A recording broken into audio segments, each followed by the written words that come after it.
Welcome to Cavan Online Radio with me, Patsy. Patsy's Pick and Mix.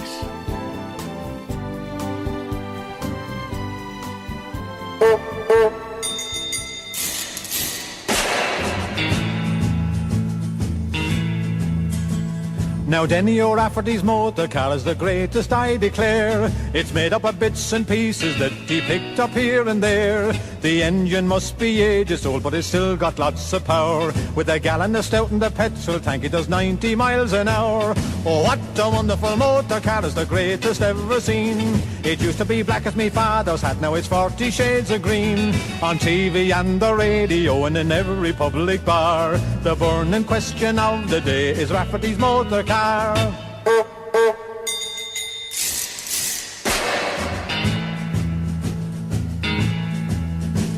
Now 2 of the wheels are triangular and the 3rd one's off a pram. The 4th is the last remaining wheel from off a Dublin tram. The number plate's in Gaelic and the plugs won't even spark. And the chassis came off of a tinker's car that collapsed in Phoenix Park. Now go for a ride in the motor car and you'll end up with the shakes. The road from Cork to Dublin is a vale of pains and aches. When traffic lights turn red ahead, you'd best jump out the door. For the moment that Denny treads on the brakes, his foot will go through the floor. Oh, what a wonderful motor car, is the greatest ever seen. It used to be black as me father's hat, now it's 40 shades of green. On TV and the radio and in every public bar, the burning question of the day is Rafferty's motor car.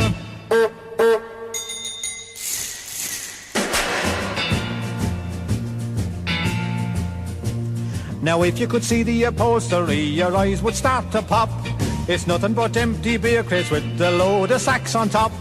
The windscreen's gone to Lord knows where, and there's mothballs in the horn. And I reckon he'd only get half a quid if he took it to the pawn. Now Denny was driving around last week when the engine did the splits. It went up in smoke and nearly blew O'Connell Street in bits. They searched around for Denny and found he'd landed up by heck, away up on top of the GPO with his LP round his neck. Oh, what a wonderful motor car, is the greatest ever seen. It used to be black as me father's hat, now it's 40 shades of green. On TV and the radio and in every public bar, the burning question of the day is Rafferty's motor.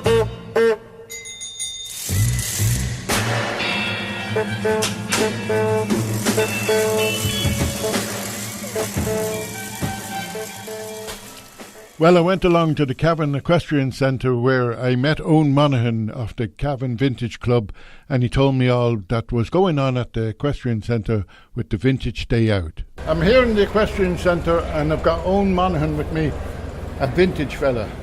When did they put you together? Vintage fad, yes, I would call myself vintage, all right. I'm just not in that class yet, but I'm heading for it. What we're basically doing here, we bring together our older vehicles, right? In the sense of our heritage, which I suppose a lot of people have the old graph of what they had when they were young, and that's why people come back in here to see it. We have people who collect it, restore it, and who really, really love what they do because they have the hands to restore, and they in turn can show the people who had the vehicles the way they can be brought back to what they were when they had them. So it's a memory lane. Now, it's not cars, it's everything. It's tractors, stationary engines, all the small stuff, even all the household stuff, all the old farm tools that were worked, all is here, everything. We, as a vintage movement, we're the Irish Vintage Engine and Tractor Association. That's what we are. We cater for everyone from a needle to an anchor to a Rolls Royce car back down to your smallest car you can get to your tractor. Everything is covered. We love everything that's restored and restored back to what it should be, not brought to by modifications which it shouldn't be. We try to bring it back to originality. You don't put different wheels on it? No, we try and bring it back to what it should originally have been when it was left the factory or as near. Now, the other idea of having here, we have what's called an auto jumble. An auto jumble? the auto jumble. Jumble, yeah. Basically what that is, that's where the guys can find the parts to restore the cars. Yeah, We actually talked to a man walking down to his 1920s car with the old oil can, the original oil can, which would have been mounted on the side of the car to bring extra fuel. He got a can here today.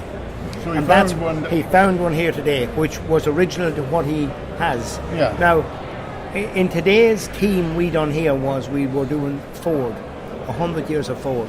So we brought from the earliest Model T, which is 1911. Right, because I haven't got a clue Yes, now. we went from 1911 to the Mark IV Escort, which would have been 1996. Yeah. And basically, I would think we had every single model of some variety. We have done the Ford, right? Yeah. The history of the 100 years of Ford, right? We went from our oldest car here was 1911. Now the other car we had here in the Model T range was Kitty Kernan's car from Granard, which would be Michael Collins's girlfriend. Oh. Which that car is down there on the gate there. If you want to look at it, Pat, I go must down have and just a do it. photograph We of talk, it. yeah. We went from that then on up the whole way through till we got to our 96 Escort, which there was no point in going the newer stuff. People will understand what the newer stuff is. But the like of that is what means to the people here. Now, we done the same with our tractors. We went from our very early Fords the whole way up to try to get to as near as 80s, which is enough to go up to. It is, yeah. Like, You know what I mean? The younger guys are going to understand what we're not going to go the full way, the 100. That's We're right. not going to do the same in this. The later stuff, there's no point Yeah. in bringing it in. But other than that, then, we cater for everything in cars. Same with tractors. The same with stationary engines. The stationary engine section, which I am a collector of stationary engines of, Oh, yeah. we would have, those engines would have been what would have powered the farmyard or the household. Let it be possibly the big house Yeah. would have had the bigger engine. The smaller country house would have had a small engine which would have churned the butter, pumped the water, ground the corn for the cattle, Right. and left that it was an easier way of life. Yeah. One of the engines that an American engine, the name of it is a hired man. Hired man. And that tells the story of what it was. That engine was taking the place of a hired man. So it meant better production on the farms, more Yeah. more productivity, and an easier life. Now, that's basically what we do. To tell you on what the organisation is, the organisation is a 32-county organisation. It's the Irish Vintage Engine and Tractor Association. Membership can be got at any rallies or through me. I'm the local representative here. I do all the solving of problems for this area is supposed to be. Plus we have lads dotted through the country everywhere. But what we do is we run shows. We help one another. We always try and help people. People have problems with registrations. People have problems with getting different things. We try and help them. That's what our job is. The national organisation now itself, what we're doing is we have acquired a mill, an old mill, which we're restoring. So any Where money, is this mill? Portlaoise. Portlaoise. It's actually Dunamore, Portlaoise, County Laois. Right. The mill would have been a corn mill, was in very, very derelict repair. We have brought it back now that we have the roof back on it. We at the present minute we're putting in windows and doors. We have all the stonework done. We have painted all the building, and the building is going to be sealed up now in the next couple of weeks. So this has been done with being in conjunction with grant aided. We're getting some grants. We Right. couldn't fund everything ourselves because the money we're spending is megabucks. Megabucks. But we're doing it. And will it be open to the public? Oh yes. We have a couple of open days every year. Right. We would have an open day in June, which is we run a show like this Yeah. at it. We would have an auto jumble early in the year, and we would have a couple of. Now there's an event in it next week for a local parish, which we give it to the parish. They're doing the local event in it. We hold our meetings there. Look at anything that wants to go on around there. They can have our building. There's no, you know what I mean. Well, that's good of you, stuff. And After all the work that you put into it, like... yes, but it's a heritage building and it's back to what it was. Yeah. that's another straw now in a string in our bow, because now we have gone into the building end of it. You know, where we have a building, we would have, and this then follows on that you could actually mill.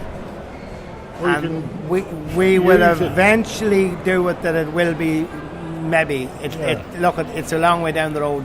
I know, but it's nice to have something to look forward to. Possibly I won't see it done. Why not? It'll possibly take, I don't know. Now we're not able to do it that quick, Pat.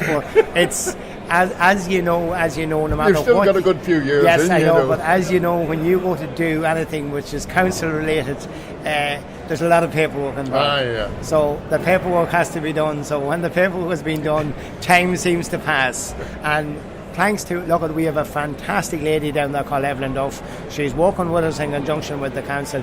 It's brilliant what she's doing, and she's a heritage officer, and in fairness to her, she's very good. So we're getting on like a house on fire. We have a few people down there local to her that is very good at this. So they want to see it back. The old club people who originally bought the premises but wasn't able to keep it. Right. We bought it off them. They're still involved with us. Yeah. They're still involved and they're still there. Yeah. So that's the nice piece of it. They're still able to be there and be able to see the progression of what. Now, years down the line, possibly we will get it that we will end up with a small museum in it. That's our aim. Yeah. Is to be able to, and if people want to donate stuff, we're going to be able to store it now because it's locked up. We can put stuff into it and store it. So if anybody wants to donate anything at all, anything in old stuff, yes, in farm equipment, farm stuff like that, we will pick it up and we will bring it to there, and it will get restored, or it may be passed on to some of the members who would restore it and bring it back and leave it there in memory of somebody what often is done. You know what I mean? True, and that's this.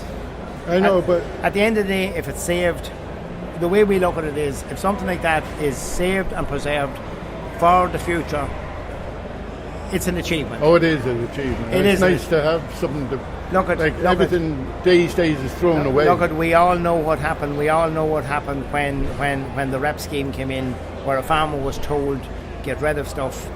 You know what I mean? You can't have it, which was sad because really, really, really good quality stuff. Yeah, old ploughs and everything. The horse machinery. Yeah. The horse machinery disappeared. I actually witnessed the year where we do a section at the ploughing. Right. Where we display our vintage stuff as a national organisation. We take just a square, Ploughing Association give us a square, and we display stuff. The amount of people who were around the plough, the actual horse plough stuff and horse stuff was unreal. And it wasn't older men, it was middle-aged people that wanted to find out what their fathers worked with, to see what this is like. When we look back now at the 50s and the 60s, we see, well, God, that was, but when you start going back to the 20s, when a man ploughed with a horse, and he ploughed an acre in a day, and he walked 11 mile. He was a very fit man. He hadn't go out riding the bicycle. He hadn't go out riding the bicycle on the main road at night. Did not, no, or the exercise of the gym hadn't to be done. But he still, that's what our forefathers had to do.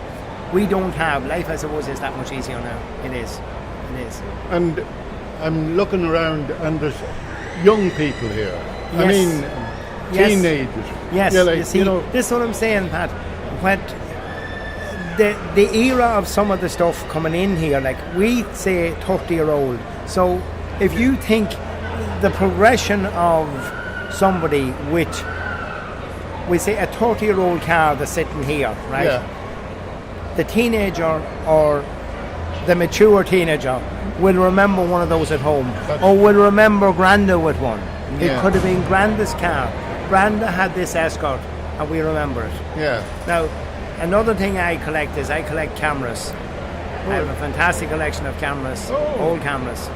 And when I'm displaying them, people will come up to me and say, oh God, my granny had one of them, or I remember my auntie was one of them. And that's how people memorise that's how people go down this memory lane of what we had. And that's why they're getting a thrill when you walk through that and see the people. Like as we sit here doing this interview, like look out and we see all the people that's walking